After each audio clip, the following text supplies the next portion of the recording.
usually on time for an appointment, and there's nobody around. Hello? Anybody? Cool, Echo. Zoinks! Scooby-Doo, where are you? Hello? Hi, Nick. Excuse me, miss, did you just say something? No. Oh, it was me. Oh, for a minute there, I thought you were a ghost. Wait, how do you know who I am? We spoke on the phone. You're Nick Palatas. You play Shaggy in Scooby-Doo, The Mystery Begins. Yeah, and Scooby-Doo, Curse of the Lake Monster. So you must be Luis Chiappe, the director and curator of the Dinosaur Institute? That's right. So, Nick, what did you want to talk to me about? Well, you see, recently Scooby-Doo and the gang have encountered a whole bunch of phantom dinosaurs. Look out, Fred!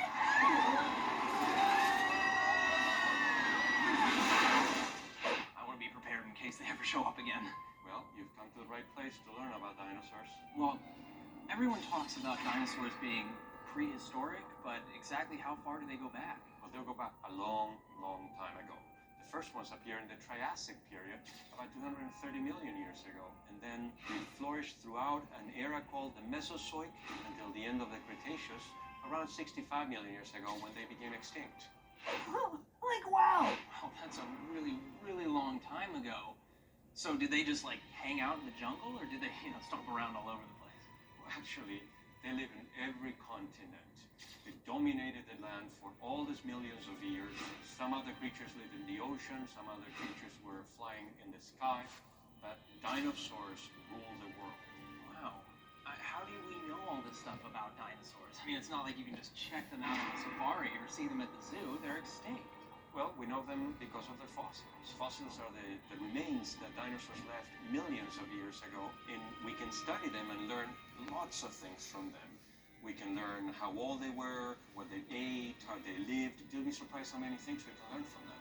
Also, fossils are the key to unlocking the dinosaur mystery. Then I better soak up all I can. Bring on the knowledge. Well, I've made arrangements for a couple of our experts to talk to you. So here's a map. Do you think you can find your way up to the Dino Lab? You mean without anyone?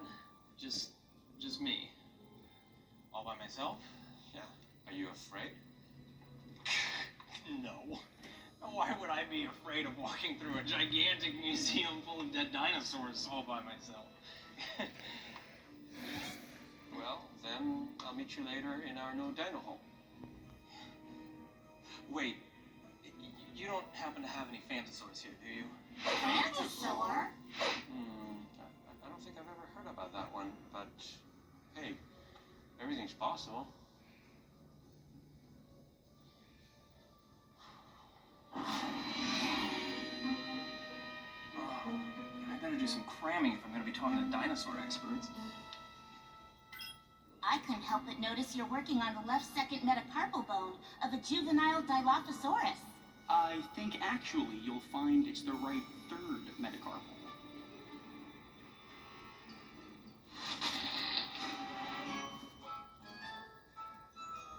Wow. That is one realistic looking exhibit. Kind of even looks like a Phantosaur. Now, where to go?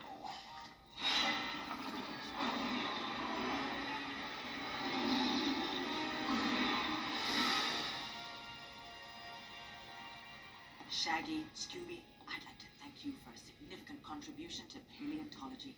The study of pale things? Paleontology. Paleontology. Got it. Now, time to hit the Dino Lab.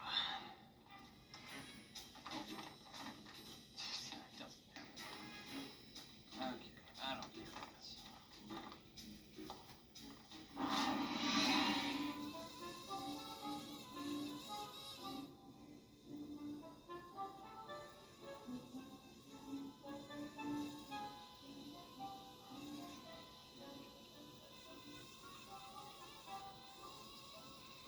That Scooby-Doo would go nuts for a bone like that.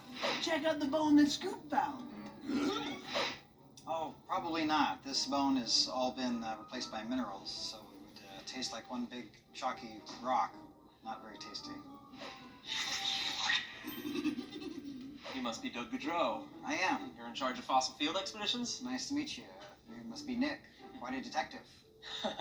Well, I'm not a real detective, but I do play one on TV. I guess it kind of rubbed off.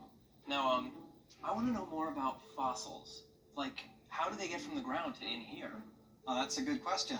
Basically, in a nutshell, what we do is get a group of people together, a lot of students and volunteers and experts in different fields, go out and prospect. Mother Nature has done the work for us and exposed a lot of great terrain, and we look in areas that are known dinosaur hunting grounds, like Wyoming, Montana, Utah. And in this case, we have several tail vertebrae from Utah that went back into a hill. One of our team members found it, and we all dug around it. And then we plastered it up with burlap, which will strengthen it, just like you might have broken an arm or leg as a child, and then wrap that up to stabilize it. Basically, it's the same thing. And then we get it back to the lab where we can work on it under controlled conditions and spend the rest of the year preparing carefully what we've collected out in the field. What happens if a fossil isn't, entirely complete? Well, that's where we have to fill in the missing pieces. Doyle's our expert in that area, so why don't we go and see what he's up to? Yeah, awesome. Sure, let's go this way. Okay, after you. Oops. Forgot my backpack.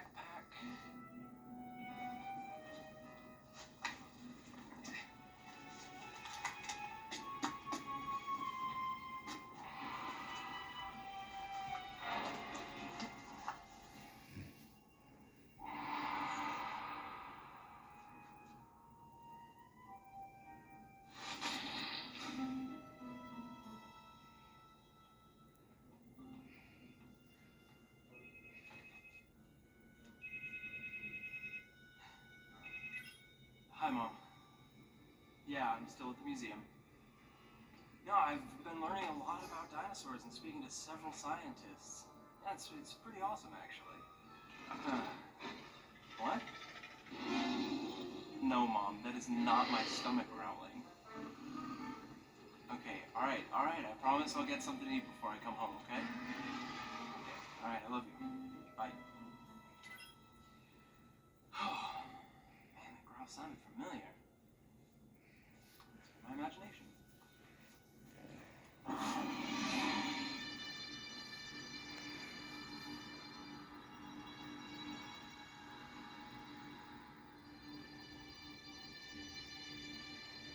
You must be Nick. What is with you people? It's scaring me. Oh, I'm sorry. I'm Doyle Trinkian, the museum sculptor. So what do you think? Well, I can say with 100% certainty that this is the skull of a Tyrannosaurus. No, Stegosaurus. not quite. Pterodactyl. Try again. Diplodocus. Dioticus. Some other kind of saurus. Actually, it's a replica that I made out of clay. How do you make new ones when there's no dinosaurs around? What I do is I gather as much reference as I can, either as photos or specimens from our collection, and sometimes I gotta just blend the two together and make up my own creation as an artist. And I'll take that specimen that I've created, paint it, and put it into the actual skeleton, so hopefully you can't tell the difference. I'm a bit of an artist myself. I designed the most amazing quadruple-decker submarine sandwiches. Really? I'd like to see some of that handiwork. Any chance of you making one for me? I would, but I'm kind of a starving artist. I eat everything I make. Well, Luis is probably waiting for you. Maybe you should go down to the Dino Hall and check out our new handiwork. Okay. Hey, do you sometimes hear weird growling sounds when you work late? Are you hearing things, Nick? No. I was just checking to see if you were, because museums can be scary places and all. See ya.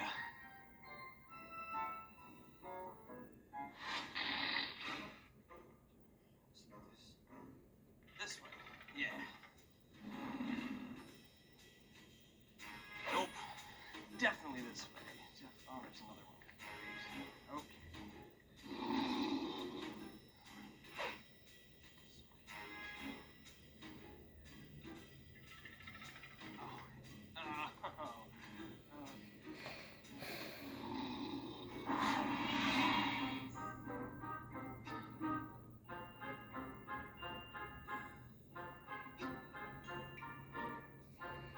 impressive, huh?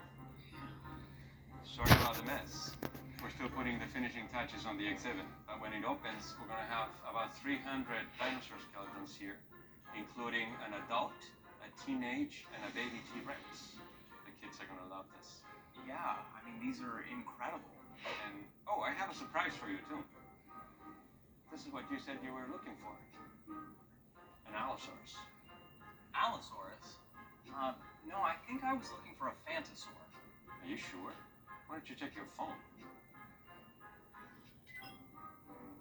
A complete Allosaurus, perfectly preserved inside a single huge quartz crystal. So the Phantosaur is really an Allosaurus. It is. It was a bipedal dinosaur that lived about 150 million years ago. And it had very sharp teeth and very sharp claws. It was an awesome predator. And you learn all this just by studying the fossils you find? Fossils are the building blocks of everything we know about dinosaurs. I guess you could say you kind of solve mysteries like Scooby-Doo and the gang. Well, looks like another mystery is solved. I guess you can say so, yeah. All right, well, thank you so much for your help, and I really enjoyed my trip to the Natural History Museum. My pleasure.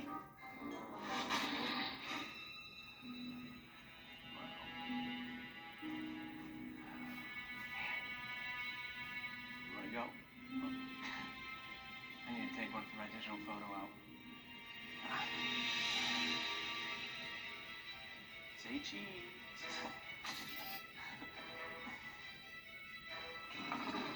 Ooh, wow. Guess I better refuel before I go. All right, stomach, hold your horses. Wait, that didn't sound like me.